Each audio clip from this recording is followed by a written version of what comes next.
Welcome on my first step ever. This is a virtual world where we come together every week and connect so that we can understand people, their behind the scenes stories, and what has really made them who they are today, and what keeps them grounded and yet keep going on those difficult nights, mornings, evenings, whatever it is. And this is also a way to show you that you have the power to mold your life the way you want, to build the conviction and take the actionable steps that will lead towards those goals. So please join me in welcoming who is leading by the example of what all we're going to discuss today, and much more that she has delved deep into in her career, impacting so many people. Please welcome Tamsin Simounds all the way from Australia. Hi, Tamsin. Welcome on my first step ever. Oh, thank you. Thanks for having me.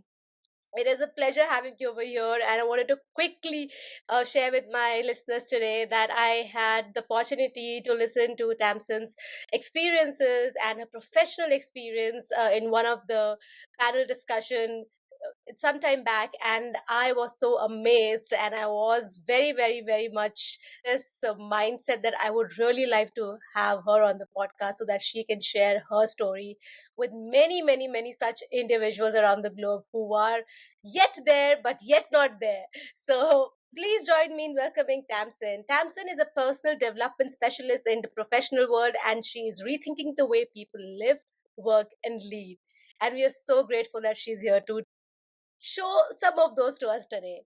And she worked with leaders and organizations to uncover what it's really going to take to influence change and activate potential and create tailored, action focused development programs, experiences that really shift the needle. And in a world where there's a barrage of information and an action deficit, she's here to bridge the gap and bring learning to life. And this is our home, I would say. This is all what we believe in, to take those actions. So she is as one of the Australia's sought after corporate speakers. You'll also find her on stage talking about how to activate human potential and communicate to connect. That's exactly where I come from, and that's why we have Tamsin on the podcast today. So, Tamsin, let's just dive deep into the podcast with my first question. I would love to know and learn more about your childhood. Where Mhm. did you grow up? What was your surrounding like? And what sort of mindset were you surrounded while you were growing up? Yeah, this is a good question. Thank you. Thanks so much. So I actually grew up in country South Australia. I was born in a little place called Narracoord in the southeast of South Australia, and then moved to the Riverlands in a town called Loxton when I was about 10 years old. So, the most sort of, I would say, reasonably sheltered and conservative upbringing. I can remember, this might give you a bit of an idea about what my childhood was like. I was a little chubby little blonde girl with pigtails. I used to say that I wanted to be the boss when I grew up. And, Awesome. if I had have said that now, that would be nurtured and encouraged fully. But I think people with the best intentions of trying to keep me safe and, prevent me from failing kind of steered me into a more appropriate career, encouraging me to be a teacher or a nurse or some, something nice Yes. and safe and comfortable for a little girl. So that meant I just kind of kicked through my school years, never really knowing what I wanted to be. When I grew up, my dad was in local government, quite successful in sort of infrastructure and roads, and my mum had a part-time career. She did all sorts of things. She worked in a multi-level marketing company called Nutramedic. She did a really good job with that, and then she worked in a takeaway food shop, and then she ended up having a really successful career in insurance. But in terms of my exposure to what was possible in careers and in the world, I didn't see a huge amount. I saw what was around my country town. Thankfully, my schooling was really good, public country school. But I went to a school called Loxton High School, and it was incredible. I'm so grateful for the opportunities that I had, and I had a lovely upbringing with lots of friends in the country. But yeah, that's me. It's a long way from my reality now, although I am still in the country. Essentially, I live in the Adelaide Hills. So This is exciting, Tamsin, because I think we have straight away dived into this extremely interesting concept that most of us are aware, you only believe what you see, and you can only imagine still in a restricted way because of your experiences, what you're shown, what you're asked to believe. And it is often very, very, very difficult to imagine something way beyond that you've never seen. So this was something that you have just shared with us, that you were brought up in a certain way, which all of us are, most of us are brought up in a way believing this is, kind of a secure line, because that's what, we are all, everyone loves us as in our family members, and they want us to lead a stable, a secure life, which is understandable. Then you mentioned that you definitely had a really, really interesting schooling where probably your perspective did open up a bit. And this is where we would like to kind of get next, because for our listeners today who are coming from different walks of life, diversity, the different backgrounds, and everything, I'm quite really interested to understand that what really started making that a little, mindset shift in you while you were growing up.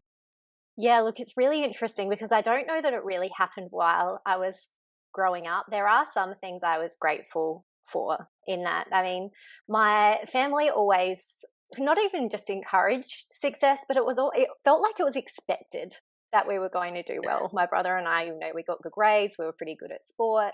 I can remember my beautiful nana. She's a special lady. She's passed now, but there were four of us, four grandchildren in our family, and she actually had a frame up in her spare room.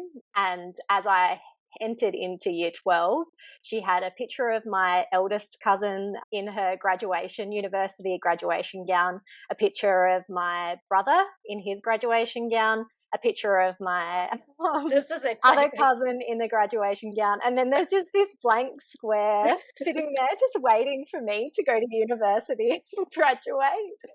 So Wow, this is amazing. I was always encouraged that I was going to be, going to university, but still the school was good. It was really good, but it was still very closed in terms of my exposure to what was out there in the world. It was kind of any career counseling was okay, so you're probably going to get pretty good results, which I did. So you're looking at this top tier of university degrees. It sounds so ridiculous now. Pretty good at communication, pretty good at English. I won a science award in year 10. Oh, wow. So this is sort of what geared me for my selections into university. I chose journalism. Originally I did a double degree in journalism and international studies. I did a first year in that, and I was probably pretty on track, really. But again, thankfully, if I think about something that went well, that helped my perspective. My dad, he must have had an awareness that I could only do what I was exposed to. So he actually took Mm. me to a law firm in Adelaide to speak to some people that he knew through work, and showed me around, and I got to talk to someone about that was like. And then I was looking at politics, and he took me to Parliament House, and we had a wander around. So that was incredible. That was a really good opportunity. Tamsin, I think I like love to mention something over here. So what about what you mentioned about your nana over here? When she had that frame up on the wall, waiting for you to graduate in the future. But just the gesture of putting up a frame over there, an empty frame, it says a lot about how you perceive yourself. That thing that you want to happen, that's has already happened for you. So Yeah. that is an amazing mindset. I mean, that was something that she perceived for yourself, and she wanted that to happen. And I love the way she thinks. So this was amazing. Thank you for sharing this little bit of anecdote over here, because we can derive a lot of takeaways from certain things in our life. And this is something I would like to kind of share with our listeners if they are kind of listening. This is the you know part where I would like to emphasize in Tamsin's story. But moving on, as you mentioned that your dad had picked up, that you have something more to offer, and that would definitely come by if you have more exposure. So this is incredible. So getting more exposure, getting more opportunities, creating your opportunities to get more opportunities, this is actually sort of a circle. So when you were exposed to the world of different professions, and you had already done sort of double majors in journalism, you're very good in communication, and then you entered in this new profession. How did things turn around for you over there? What was the first move that you had to take towards your present career that you have? were you facing any challenges back then, kind of really understanding where should I go? I just don't understand. Oh my goodness. It has been such a windy road with vlogs all along the way, which I fully appreciate and embrace now, but goodness me. So after doing the journalism and international studies, this is a bit of a story. Love to hear I stories. actually, I had some, self doubt and confidence problems back then. And I think it was that caused me to say, I don't know if I can do this journalist thing. I don't know if I'm going to be successful. So I actually ended up going and studying a degree in medical imaging. Um, Wow. I know, I Totally know. different. I thought I'm going to have to do something else. And my dad said to me, I just went and got an x-ray. And the lady there was really nice. I could see you doing something like that. Next minute, I'm sitting front row in a university lecture theatre in this degree called medical imaging, which I had absolutely nothing about. And to be honest, not a huge amount of interest in at the time. I'm Oh, thinking, what am I doing here? Anyway, I finished that degree and I got a great job. I got a great job with a medical imaging company here in South Australia. And really quickly, though, found myself in leadership. So I was only a year or two out when I found myself running my first medical imaging clinic at the ripe old age of maybe 23. And I really wanted that. I'd taken a bit of an interest in the business and so took on the role, but I found it incredibly hard. I was trying to lead and influence people that had been in the industry for longer than I'd even been alive at the time. And I found it really incredibly challenging. So I went out to do all of the leadership development programs that I possibly could. Thankfully, I was really well supported by my employer. I did a diploma of management and leadership twice. And it was in one of those, actually, in one of those programs where I looked at the facilitator and thought, he gets to do this for work. That actually would be really cool. Anyway, it was a fleeting thought, and back I went with my certificate into the workplace and with all of these new tools and frameworks, but still nothing really changed around me. While I was finding it internally really hard, I think still the sort of self-doubt, imposter syndrome, confidence problems were really what was preventing me from feeling okay in that role. I got promoted again. So then I have a group of 8 medical imaging clinics from across South Australia, a team of about 150. And I thought, well, this is getting real. I really have to work out how to do this thing. It was tough. I had some really challenging relationships within the workplace as well, on top of some really good opportunities.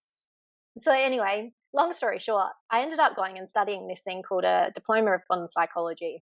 And it gave me access to all of these different areas of psychology, to coaching, to philosophy, to great. neuroscience, to hypnotherapy and neurolinguistic programming, and all of these tools and this toolkit to actually kind of get to the bottom of, where do you have to start before you can actually develop yourself to the point where you can be a leader. When I Hmm. went back to the workplace after that, the world around me completely changed.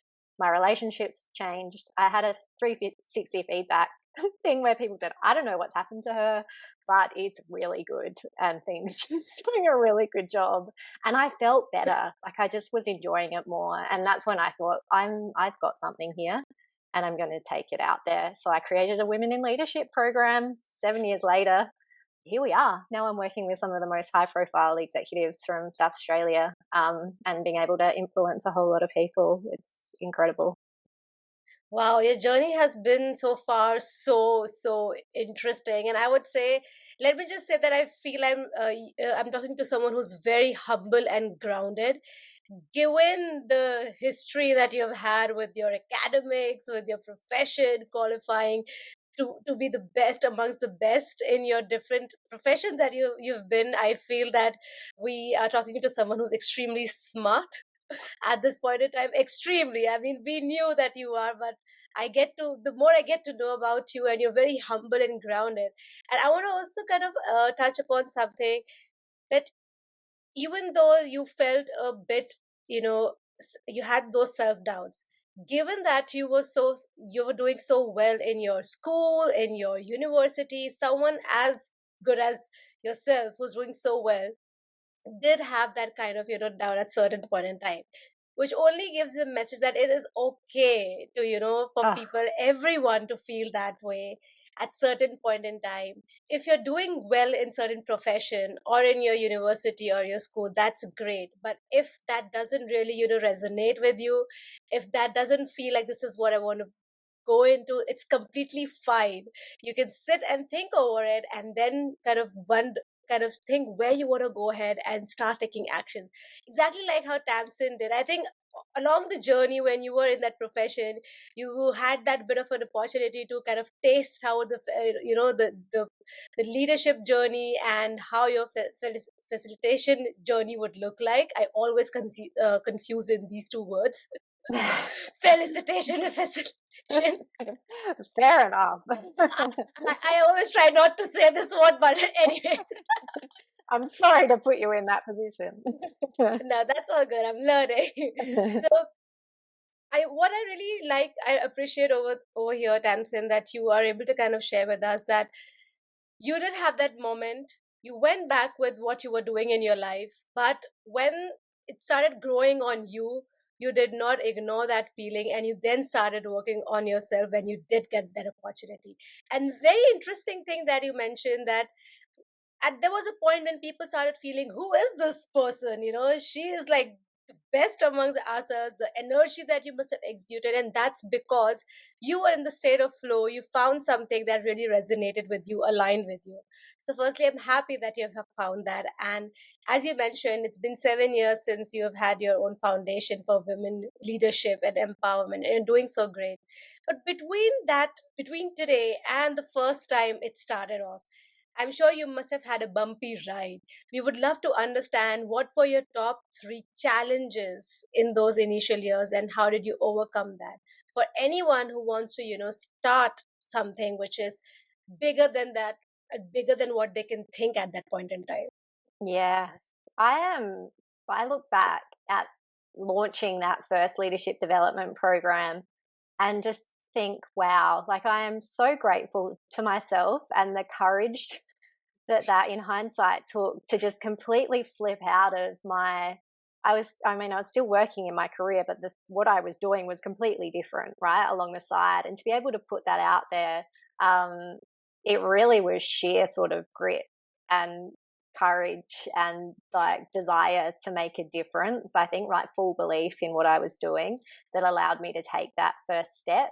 I think it's understanding that I did have a bigger vision for what I wanted at the time. I've gone well beyond what I ever thought was possible for myself. Um, but I just took that first step. And I think that that's all you need to focus on. I just kind of put it out there and I started. And I would say that's my biggest thing, is just one, the smallest step that you can possibly take, take it. The second thing I think is it can feel really lonely and scary. But I was really lucky that I just kind of continued to surround myself with this really supportive network of people. And I had, mentors who would just reach their hand down and pull me up and give me opportunities. So I think that made me incredibly lucky. And when you're feeling that imposter syndrome, and I couldn't really seem to see what other people could see in me throughout my childhood and entire career, really up to that point. And then having someone there that just offers a different point of view and kind of holds a mirror up to a degree, I think is really, really helpful. um, Yes. and the third thing, I mean, imposter syndrome is something I'm going to cover off here, because I think it's something that comes up for people, and certainly for me, that's probably been the thing that even now, every time I come up against the next level, I say new level, new devil, it just continues to come back in. But now I've got a toolkit for it, right? So I feel like it It might be does. something useful to be able to bring up, that, yeah, you're going to feel like an imposter when you're doing something new because you haven't done it before. So I understand that that's completely normal, and some of the most successful people I've worked with do feel imposter syndrome as well. When you're in imposter syndrome, the person who you think you need to be in order to do what you're doing, and the person who you think you are in your own mind, they just simply don't line up, right? That's what's going on. So I Wow. ask people to map out, well, who is that person that you think you need to be? Who are you trying to compare yourself to here? And for me at the time, it might have been like, a 60-year-old man who's been in the profession for 30 years and, done this and that. And we're like, I can't do it. I can't do these things. I can't be a 60-year-old man. I can't have 30 years of experience. But there's these things that this person's done that absolutely I can do. So I'm going to take those over into this sort of other column and say, these are just capabilities that I need to build. Like, I can do what I do now as me. And of course, I'm not good enough yet. I'm not as good as I could be. I can get better. I can just focus on continuing to learn these skills and to get better. And that's where the focus needs to go. And that's kind of what I just keep doing. That's great. That's great. Some really amazing tips out there, Tamsin. Those three tips are very, very, very important. And it is very interesting that whenever we do ask this question, our guest speakers do touch upon some of these things that you have touched upon today and some of the new things that you have added from your own journey, which just makes it so personalized. But this also makes it very, very evident to all of us that how important is to do those things, because without doing those simple things yet important things each day, there is no way that you can see the progress. So thank you so much, Tamsin, for sharing your journey with us, for from the very beginning, that the kind of surroundings that you had, amazing surroundings, you were doing well for yourself, but then there was a time when you thought, I am probably much more than this, or there's something else that would resonate. It did take its time for you to find that thing in your professional journey as well. And when you did, you just went all out. You did take your time, and after 7 years worth of experience, your journey, your efforts put in this, you're here and you're still here, which means sustaining the success, sustaining the impact that you're creating is even more challenging in my understanding. So here's just my last question that we close out today is, how do you maintain the success, or how do you maintain the kind of impact you're, creating with people out there? Because it gets a little overwhelming for someone who's doing it consistently. Yeah, I mean, I think no 2 years have looked the same for me. I mean, I started with my leadership development program, Lead ID, and now I'm working with executives and executive teams to help them to get the best out of themselves and their teams and their organizations. So, like, what I'm doing and the way that I'm doing it is quite different. But when I see the impact that I can have, and I watch these people, be able to come alive again and get excited about work and have a little bit of fun while we're actually training is something that's really important to me. And having new experiences and opening up minds, and then knowing that in doing that, that's going to flow through an entire organization. I don't think that's going to get old for me. Absolutely, and thank you. And I don't know, I said that was the last question, but I just remembered that we have the expert herself over here, the personal development professional specialist over here. So we can't let this episode be, wrapped up without asking the top three tips that you would like to give our listeners today, the youth listening to us, or anyone who's listening to us, in terms of their professional development early on. I think